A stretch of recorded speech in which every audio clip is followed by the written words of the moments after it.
Angola, boa noite, bem-vindos a mais uma edição de especial Zimbo. Hoje o nosso convidado é Abel Chivucovuco, presidente da Casa C. Muito boa noite. Boa noite e permita-me em primeiro lugar agradecer o convite da TV Zimbo para estar neste programa e saudar todos os angolanos e em particular os telespectadores. Tenho clara noção das dificuldades que nós todos angolanos vivemos hoje, mas quero transmitir uma palavra de fé, de alento e de esperança. Todos juntos podemos transformar a situação. Muito bem. E começo com uma questão que é muito badalada nos últimos dias. Qual é a situação do deputado Alexandre Sebastião André, vice-presidente da Casa C? São verdadeiras informações que estão a circular que dão conta de uma alegada tentativa de afastamento daquilo que são os ideais da Casa C? Penso que, em primeiro lugar, é meu dever explicar aos angolanos o que é a Casa C. Quais são os propósitos? Por que é que criamos a Casa C? Qual é o sonho que temos para Angola? O nosso conceito, criamos a Convergência Ampla de Salvação de Angola, e o conceito convergência pressupõe que são várias tendências diferentes que convergem para um bem comum, para um fundo, para um objetivo comum. Portanto, este foi o propósito. E em função daquilo que é Angola hoje, as dificuldades que Angola vive, os traumas que os cidadãos têm, achamos que era preferível criar uma terceira opção para a alternativa para os angolanos quanto à governação. E qual era o objetivo? O objetivo é essa alternativa poder ser governo em Angola, e por isso nós desenvolvemos um programa para Angola. Nas eleições de 2012, tivemos este programa para as eleições. Infelizmente foi pouco divulgado e que neste momento estamos a procurar fazer a revisão para ajustá-lo às circunstâncias do momento. Vai poder falar desse programa, mas respondendo à questão que lhe coloquei, o que é que está a acontecer de facto? Alega-se que Alexandre Sebastião André terá tido um encontro com altos responsáveis da Presidência da República. Isso, segundo se publicou nas redes sociais, criou algum atrito dentro da própria Casa C. O que é que está a acontecer de facto? Não há nada de verdade e eu penso que não faz sentido vivermos de especulações. Por isso é que considero que mais importante é esclarecer aos angolanos qual é o projeto dos angolanos e depois virei também. Vai explicar isso, mas questão, mantém a confiança política no Sr. Alexandre Sebastião André? Para já dizer que o Sebastião André é meu amigo e é meu colega e estamos no mesmo projeto, não é verdade? E por isso não é assunto, é uma questão administrativa e eu vou explicar já. Permita-me que eu explique aos angolanos primeiro o que é a Casa C. Em função do programa que não foi bem publicitado em 2012, durante o programa que estou a desenvolver em 2013, 14 e 15 de visita às províncias, que é um programa denominado 15-15, 15 dias em cada província, e a visita chama-se Ver, Ouvir e Partilhar, distribuímos um outro documento, que é um contrato com os angolanos. Os 20 compromissos que os angolanos podem ter com a Casa C para a futura governação de Angola. Então, vamos fazer assim, em todas as províncias estamos a negociar e a discutir com os angolanos a agenda dos 20 compromissos. Muito bem, vamos começar com esses compromissos e depois vamos voltar a essa questão. Quais são... Nós já sabemos todos que o país enfrenta muitos problemas, não é? Alguns estão a ser resolvidos, outros continuam a ser ainda problemas. Quais são as ideias da Casa sobre o país? Nós podemos resumir os 20 compromissos e o programa de governo em 5 grandes áreas, que é o que nós pretendemos implementar assim que ficarmos governo em 2017. Em primeiro lugar, precisamos de garantir a paz, precisamos de garantir a integridade territorial e a unidade nacional. Num país como o nosso, que é um país multiétnico, multirracial e multicultural. País bastante diverso. Essa integridade tem que ser garantida para fazermos com que Angola projete-se em África e no mundo como um país que apresenta a qualidade de vida dos seus cidadãos. A projeção de Angola no mundo e África não pode ser porque somos um país que produz muito petróleo ou porque temos forças armadas fortes. Não. Deve ser pela qualidade de vida dos seus cidadãos. Para as pessoas admirarem que os cidadãos angolanos têm água, têm energia, têm saneamento urbano, têm boa saúde, boa educação. São esses os indicadores que devem nos dar orgulho para apresentar ao mundo. E o que é que a Casa faria diferente nesse aspecto que fala de água, luz? Estou-lhe a explicar a agenda dos 5 elementos essenciais. Este é o primeiro. O segundo elemento essencial precisamos de fazer reformas profundas. Reforma do modelo de Estado, reforma constitucional quanto ao sistema de governo. Reforma do modelo de Estado por quê? Nós temos um modelo de Estado excessivamente centralizado. Tudo se decide em Luanda, num país tão vasto. Até um pequeno chavariz na Lunda Sul decide-se em Luanda. Um pequeno dispensário no Kwanza Norte decide-se em Luanda. Não, temos que descentralizar o país, política e administrativamente, para fazermos a reforma de um Estado descentralizado. Esse Estado descentralizado podia ir ao nível até de voltarmos ao debate sobre devemos ou não eleger os governadores provinciais. Devemos ou não ter pequenos parlamentos provinciais para controlar os governadores. E o que é que essas propostas que apresenta em relação a isso prevê? Devemos ou não. Portanto, essas são as nossas ideias para fazermos um diálogo nacional. Nós ainda não queremos são ideias concluídas. São ideias básicas, mas a reforma constitucional, a reforma do modelo de Estado, exige consensos, exige diálogo nacional. Mas, a partida, temos que encontrar um Estado descentralizado, governadores provinciais eleitos, instituir as autarquias. O regime político também tem que ser reformado. O que é que reformaria no regime político? O regime político temos que debater. Ainda interessa continuarmos com o presidencialismo hiperbólico, em que o presidente manda tudo, até a distribuição de casa o presidente manda, até no lixo o presidente manda, no parlamento não. Temos que ter, ou voltarmos para o sistema semipresidencial, não é verdade? Com um presidente que garante a unidade nacional, trata das questões de política externa e de defesa, ou se quisermos manter o presidente, primeiro, tem que ser um presidente eleito diretamente por todos os angolanos. Acabar com essa coisa da cooptação pelas listas. Segundo, equilibrar os poderes para que outros níveis haja o exercício das prerrogativas constitucionais que permitam descentralizar. Até porque nessa reforma constitucional também podemos abordar a problemática de Cabinda no âmbito da soberania angolana. Qual seria a solução para essa problemática? Problemática da Cabinda, podemos ter abertura suficiente para encontrar modelos de autonomia. Que modelo autonomia que interna, modelo por exemplo, que como a Madeira, como aos Açores, como a tantos outros, não é verdade? Não podemos continuar estanques, fechados, sem capacidade de dialogar, sem capacidade de resolução dos problemas. Terceira dimensão, precisamos de aprofundar o processo democrático e também o respeito pelos direitos humanos. Nós, Angola, ainda não somos um país democrático. Por que é que diz que ainda não somos um país democrático? Em transição para a democracia. Por que é que diz isso? As democracias têm atributos específicos. E nós, em Angola, temos alguns atributos presentes na nossa vivência, outros atributos não presentes. Por exemplo, não pode haver democracia sem total liberdade. No nosso caso, temos liberdade condicionada. Tanto do ponto de vista geográfico, quanto mais para o interior se vai, menos liberdade os cidadãos têm. Como do ponto de vista condicionamento, não é verdade? Em que o cidadão, quando quiser ser um diretor do hospital, tem que ter cartão. Quando quiser ser diretor de uma escola, tem que ter cartão. Condicionamento. Portanto, esse cidadão não é livre, porque há liberdade de manifestação, liberdade de reunião, liberdade de associação, liberdade de opção. As liberdades de opção são condicionais. Por isso ainda não temos liberdade total nesta dimensão. Mas também outro dos atributos é o pluralismo. Em Angola temos o pluralismo. Outro dos atributos é eleições livres, periódicas e gerais. Do ponto de vista da periodicidade, está garantido. Mas do ponto de vista da transparência e da justeza, ainda não estão garantidas. Outro dos atributos de uma democracia é, de facto, órgãos administrativos apartidários. A função pública. No nosso caso, a função pública ainda é muito partidarizada, não é verdade? E eu vou voltar a isso um bocado mais à frente. Por outro lado, também temos que ter órgãos de defesa, ordem pública apartidários. Temos que ter... Mas acha que os órgãos de defesa e ordem pública não são apartidários? Os militares estão de parabéns. Deram um passo muito grande, não interferem na vida político-partidária. A polícia vai fazendo um esforço, mas precisa de ser ajudada com o nosso comportamento e com a nossa atitude, não é verdade? Eu ando pelo país, por todas as províncias, pelos municípios e constato que a polícia precisa ainda de ser ajudada. Ajudada em que sentido? Ajudada para compreender o papel de um polícia num Estado democrático, não é verdade? Para terem noção até onde vai a sua intervenção, até onde não pode ir porque estará a infringir os direitos dos cidadãos. Os órgãos de segurança, esses pessoas não têm noção absolutamente nenhuma do seu papel.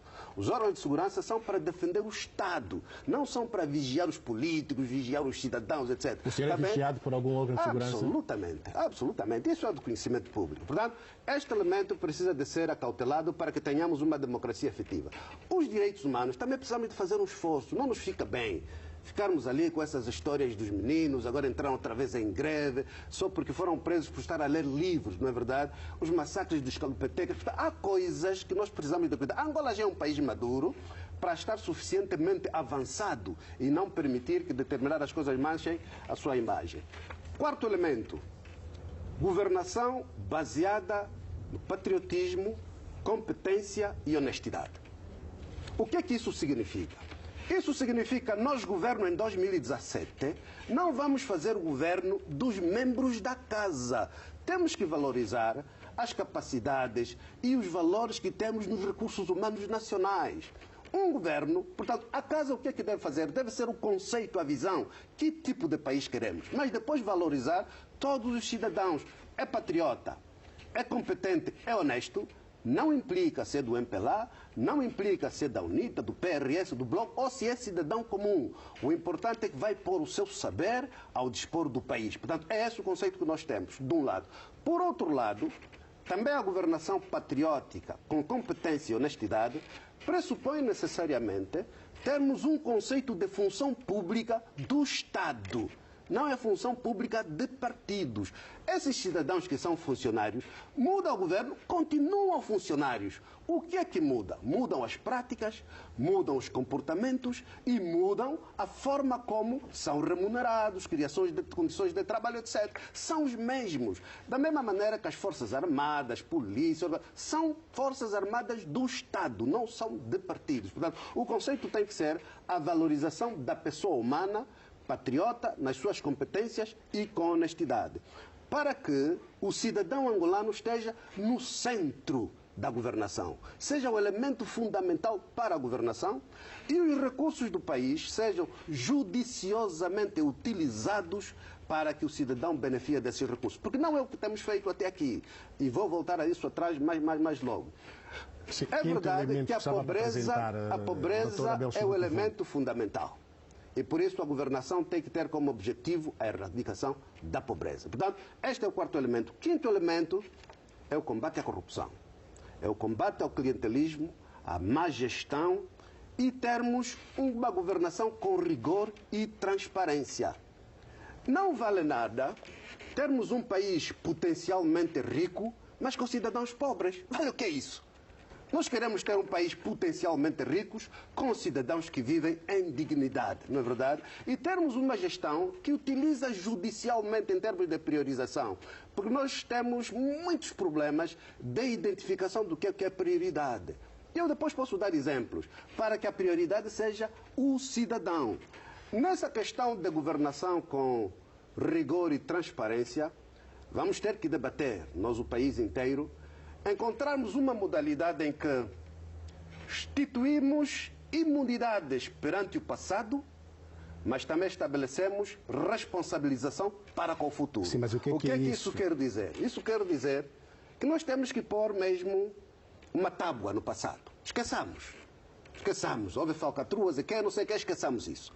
Mas garantamos que no futuro os recursos têm que ter utilizados judicialmente. Sim, mas o que é que está a propor? O que é que está a propor? Seja muito mais claro. O que é que está a propor? Uma filosofia que diz o passado, por tudo que ele teve de bom ou de mau, por ninguém pode ser mudado. Mas está bem, mas ao mesmo está tempo, a propor concretamente não podemos condenar o futuro por causa do muito passado. Bem, mas está a propor o que estamos a propor é encontremos, para avançarmos, imunidades perante o passado, mas responsabilização para o futuro. Mas em relação para que possamos ter governação com rigor e transparência.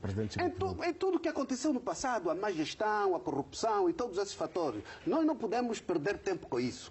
O país tem que olhar para frente. Eu tive um amigo que dizia-me que os angolanos têm uma capacidade extraordinária de virar as cabeças para trás. Não. Temos que virar a cabeça para frente, projetar o futuro e construirmos esse futuro todos juntos. Vamos falar agora de questões concretas ligadas ao país. Nós estamos neste momento a atravessar uma crise, e isso já é um facto. quais são as soluções para a casa, se fosse governo? Como é que a casa encararia esta crise? Quais são as soluções da casa para sairmos desta crise em que vivemos neste momento? Um responsável político, na abordagem da construção do país, tem que ter uma postura como se fosse um médico. E o médico, quando encontra o doente, não entrega imediatamente a receita, não faz a receita. O médico tem que fazer o diagnóstico. O que é que se passa com o paciente? E o médico vai constatar, tem malária. E vai verificar por que é que apanhou a malária, não é verdade? Por isso, este debate tem que vir primeiro, por que é que nós temos crise agora? Para percebermos quais são as bases que nos levaram ao contexto presente. E em função dessa percepção que nós tivermos, do diagnóstico que tivermos, então vamos dizer, sim senhor, este é o diagnóstico, este é o quadro do paciente, e o paciente Angola, e em função desse paciente Angola, então vamos apresentar a receita. Sim, mas a casa ainda não fez esse diagnóstico. Quais são as ideias da casa para sair desta situação? Deixe-me lhe pôr primeiro o diagnóstico e vou-lhe explicar concretamente quais são as nossas ideias. Quais são os vossos diagnósticos? O diagnóstico é que o contexto presente foi criado fundamentalmente por causa da diminuição de receitas do setor petrolífero, isso é um problema universal, mas também é consequência da má gestão, corrupção e excesso de dispêndios. Durante muito tempo nós tivemos excesso de dispêndios. Fizemos ali os entrepostos aduaneiros, não funcionaram. Fizemos os nossos súperes, investimento do Estado, não funcionou. Fizemos os papalás, fizemos os bués, não funcionou. Tanta coisa que fazemos como dispêndios desnecessários, não é verdade? Neste momento, a crise surgiu há menos de um ano. Nós tínhamos estabelecido o Fundo Soberano, que é o Fundo Soberano para, de facto, acudir nos momentos de dificuldades. O que é que se passa? O Fundo Soberano não aparece. Temos o Fundo do Diferencial do Preço do Petróleo. Por que é que esses não acodem para aliviar o sofrimento do cidadão, não é verdade? De formas a que possamos recuperar assim que tivermos condições mais apropriadas. Temos um problema que também é uma espécie de excessiva politização e partidarização da economia. E isso o que é que nos faz? Perdemos outros valores. Há muitos cidadãos que têm boas ideias, mas ele vai com o projeto dele no Angola Invest. Se não tiver o cartão, o projeto não sai. Aquele que vai com o cartão, o projeto sai, mas não é viável. Portanto, temos que tirar a carga política e partidária da vida econômica.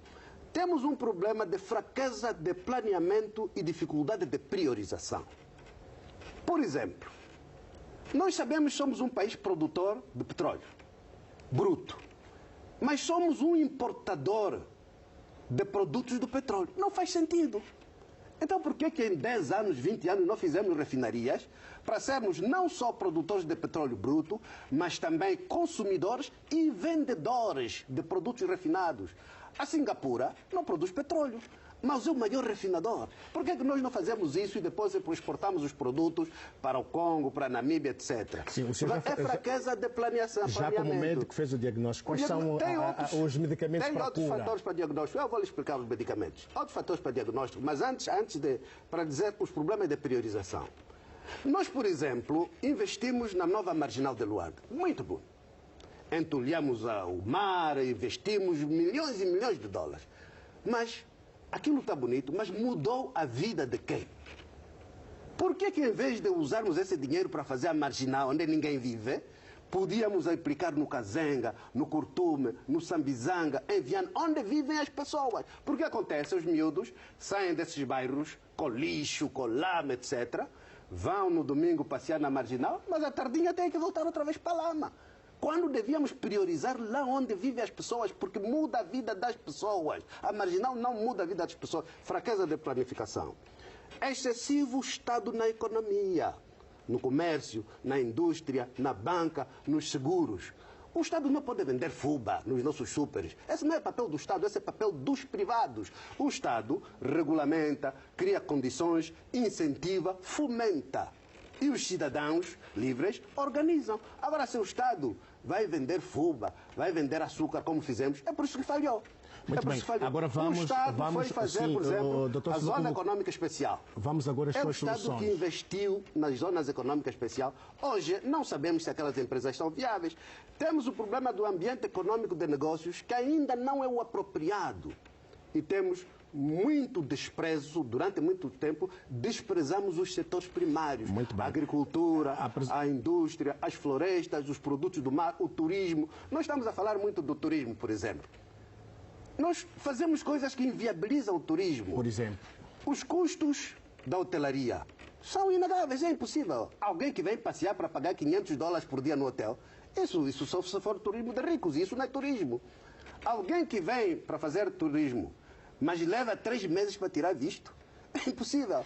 Com a febre amarela, com a malária, com essas coisas. Quem é que vem passear para depois apanhar febre amarela? Não se faz turismo assim. Muito bem. Apresentou como médico aquilo que são o diagnóstico. Agora vamos aos problemas. O que é que vocês fariam de diferente de tudo isso que você apresentou aqui? O Factos concretos.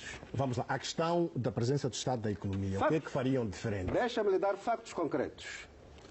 Em 2015, o Presidente da República convocou o Conselho da República para discutirmos sobre a crise que assolava o país. A Casa CE foi a única formação política que levou e entregou ao Presidente da República um memorando com as nossas ideias sobre a crise. Quais são essas ideias para a saída da crise? Eu vou lhe comunicar. Grande parte das resoluções do Conselho da República foram deste documento. Eu até podia lhe dar, só que os regulamentos do Conselho da República não permitem, porque é o documento confidencial do Conselho da República. Mas muito bem, mas pode falar com o Presidente da Casa daquilo que são as suas ideias, as suas soluções para os problemas que acabou de apresentar e que acabou de diagnosticar. Este ano, a Assembleia Nacional promoveu um debate para abordarmos e darmos sugestões ao Governo sobre a crise. E a Assembleia Nacional pediu que cada força política apresentasse as suas ideias. Nós, Casa CE, apresentamos um documento à Assembleia Nacional. E este posso lhe dar, porque da Assembleia Nacional já não tem os requisitos, não é confidencial. Nós entregamos, na verdade, ao Presidente da Assembleia Nacional. E constou das resoluções da Assembleia Nacional. Mas os telespectadores querem saber quais são as ideias da Casa. E vou passar exatamente aos 10 pontos. Até porque esses 10 pontos da Casa CE são públicos. E nós fizemos uma conferência no Cacoaco, onde até esteve a TV Zimbo também, onde apresentamos publicamente os 10 pontos antes de passarmos à conferência. Presidente Abel, isso tudo bem, mas há pessoas que não sabem. Apresentou aqui um conjunto de problemas, que são os diagnósticos, e disse-me também que tem soluções. Vamos lá. Como é que faria para sairmos da crise? 10 pontos que nós propusemos ao Governo, por via da Assembleia Nacional, mas também de forma pública. Por via deste documento que está aqui. Deste documento que está aqui. Primeiro, descentralização política, porque a crise implica medidas políticas, econômicas e estruturais. Não é verdade? Primeira medida, nós precisamos de descentralizar política e econômica e administrativamente o país, visando a libertação das iniciativas dos cidadãos. O que significa? Não haja a ideia de que Luanda dá as receitas, façam assim, façam assim, façam assim. Não. Libertemos a criatividade, libertemos as iniciativas do cidadão, as ideias do cidadão. Porque o papel do Estado não é fazer as coisas, é fazer com que os cidadãos façam as coisas.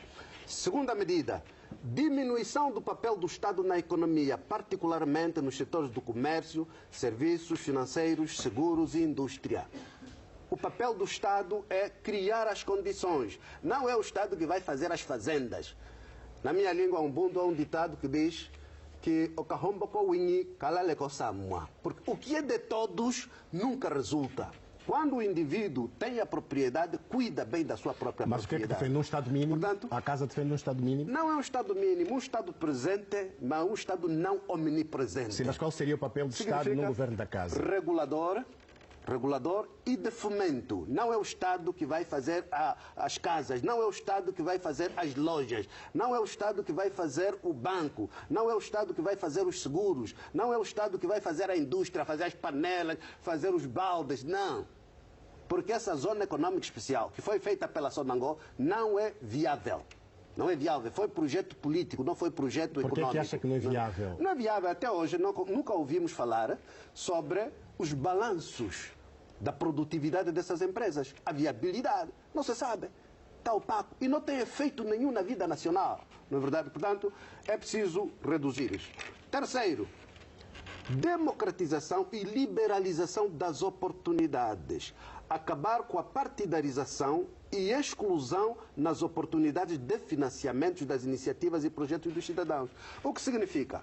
Seja o mérito a poder ter acesso a financiamentos das instituições como Angola Invest ou outros fundos que houver. Sim, mas diga uma coisa, Sr. Presidente, porque o que tem havido... Doutora Delcio, quando fala dessa questão da partidarização, sim, quais são os bancos? Podia citar os bancos que pedem cartões de militante para dar crédito? Eu conheço muita gente que apresenta Angola Invest. O projeto Angola Invest, que trabalha com os bancos... Mas Angola Invest na verdade, é um banco. Trabalha com os bancos, particularmente os bancos públicos. Os bancos privados mais ou menos evoluíram. Mas os mais bancos ou menos públicos, evoluíram significa que também exigiam cartão de militante há melhor para dar tratamento crédito. nos bancos privados, melhor tratamento nos bancos privados do que nos bancos públicos. Não é verdade? Quando fala de melhor tratamento, refere-se concretamente a quê? Ainda pode haver alguma hipótese desde que o projeto tenha mérito de passar. Mas quando são bancos públicos, quando vai para Angola Invest, não passam. Quando se entregam os projetos, vem lá também escrito a camisola política do empresário, da pessoa que está a entregar. Não vem escrito, mas é solicitado. Indiretamente é solicitado. Tudo bem, o projeto é razoável, etc. E até com uma agravante. Há casos em que os cidadãos apresentam bons projetos, pedem-lhes o cartão, não têm cartão, mas depois alguém ligado aos bancos aproveita-se do projeto alheio e depois tentam implementar. Só há uma filosofia que diz que quem não concebeu não consegue implementar. Portanto, número 4. Melhorar de forma efetiva o ambiente de negócios em Angola. Temos que acabar com a burocracia excessiva. Temos que melhorar os custos de produção, porque os custos de produção em Angola são muito altos. Muito altos. Por exemplo, para a indústria. Não se faz indústria sem espaço, terrenos, não se faz indústria sem energia, não se faz indústria sem água.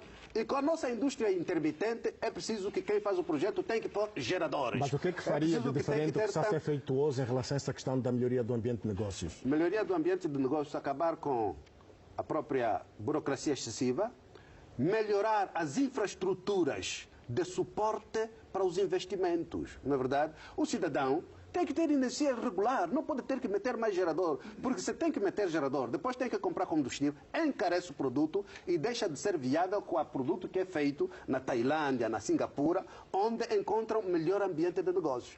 Temos que acabar com essa história de que quem vem com um projeto, os responsáveis da área, governamentais da área, pedem logo, eu quero ser sócio. Não, tem que ser sócio por quê? Você é o governante, avalia e aprova, e mais nada. Não tem que ter sócio de tudo. E nós temos ainda esse problema cultural. O cidadão apresenta o projeto, até estrangeiros apresentam os projetos, mas a primeira coisa é, tem que dar aí uns 30%, 20%. Não. Precisamos de melhorar o ambiente de negócio no nosso país. Quinto, temos que fazer um combate sério e determinado contra a corrupção, o clientelismo e o nepotismo. Sim, mas isso que está a dizer, mas esse programa é a repetição daquilo que já disse. Aqui. Não. Ou são coisas totalmente diferentes? Completamente diferentes. Por exemplo, estruturar mecanismos institucionais para combater as tendências de monopólios.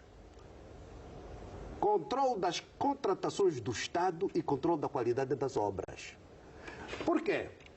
Estamos a tender para um sistema econômico em que um grupo de 3, 4 pessoas monopoliza o mercado. Tem os supermercados, tem as bombas de gasolina, tem os hotéis, tem... Não, é preciso abrir, porque assim está a haver monopólios. E depois travam, se ainda por cima essas pessoas, ao mesmo tempo que têm esses interesses empresariais, criam monopólios, travam os outros que serviriam de competição, na verdade. Portanto, nós temos que acabar com essa tendência de monopólios, ao mesmo tempo que o Estado precisa de precaver-se no sentido de estruturar instituições que controlem as contratações do Estado e temos que ter muita atenção com a qualidade dos projetos e infraestruturas. Neste momento, nós investimos bilhões de dólares, por exemplo, na rede viária, mas a via Luanda-Benguela está praticamente degradada. A via Luanda-Wambo, essa coisa que está inoperante. A via Luanda-Malange com muita dificuldade. A via Luanda-Uige com dificuldade. O que significa? O Estado investiu, não cuidou da qualidade das obras, houve comissões que diminuíram a qualidade das obras e hoje vamos ter que voltar a investir outra vez. E são os mesmos problemas crônicos. Por exemplo, a ponte do Benfica foi construída 3 vezes. Construiu a primeira, vieram chuvas, levou. Construiu-se a segunda, vieram enxurradas, levou. Tivemos que fazer uma terceira. Isso é desperdício. Isso é falta de valorização dos recursos que o país tem. Muito bem, avançando noutras questões, para irmos às perguntas dos telespectadores. Correção progressiva das assimetrias regionais e valorizar as potencialidades territoriais. Equilibrar o nível de desenvolvimento das províncias da costa com as do interior médio e do interior profundo. Se nós não valorizarmos as províncias, e um dos fatores que nós temos que fazer, tentei sugerir durante várias vezes, não consegui. Tentou sugerir aonde? Foi encontrarmos uma espécie de definição da vocação das províncias. Tentei sugerir. O que é isso, doutor Abel? Vocação das províncias. O que significa? Os governos provinciais não determinam o que a província tem como vocação. E vão fazendo, vão andando. Não pode ser assim. Por exemplo, a província do Huambo, no tempo colonial, era de vocação agrícola, industrial e de recursos humanos. E eu perguntei na reunião de quadros do Huambo ao governo. Na altura, quem chefiou a delegação do governo foi o atual governador de Luanda, Egino Carneiro. Eu perguntei, nestas condições de hoje, qual é a vocação provincial, qual é a vocação da província do Huambo? Ainda é agrícola, industrial e de recursos humanos? Qual foi a resposta? Não é verdade? Não sabiam, ninguém sabia. Foi preciso adiar para fazer estudos e voltarmos a fazer a reunião. Porque se pensarmos que ainda vai ser agrícola, então é preciso redefinir. Os solos da província do Huambo estão cansados de excessiva utilização. Se é agrícola, então é preciso redefinir as modalidades, os inputs que são necessários, etc. Se é ainda industrial, temos que rever. Tem que haver energia em condições, tem que haver circulação para os grandes mercados de consumo, etc, etc. Académica, eu penso que devia continuar, porque tem condições apropriadas para o estudo. Benguela. Qual é a vocação de Benguela? É a vocação de produtos do mar? É de turismo? É de agricultura? É de quê? Qual é a vocação, por exemplo, da Lunda Norte? É mineiro. Temos que definir a vocação das províncias para potenciar essa vocação das províncias. Resumindo as duas últimas questões para avançarmos. Outro elemento. A adoção de um plano nacional populacional, implementando por via da criação de polos econômicos de atração dos cidadãos para o interior do país, visando distribuir equilibrar a distribuição populacional. Introduzir na administração pública a norma da discriminação geográfica positiva. Isso queria criar estímulos para atrair funcionários para as zonas mais remotas do país, aquelas menos desenvolvidas? Dificilmente vai haver desenvolvimento se não houver recursos humanos de qualidade nas províncias do interior. São precisos os engenheiros, são precisos os agrônomos, são precisos os professores, os enfermeiros, os médicos, os empresários.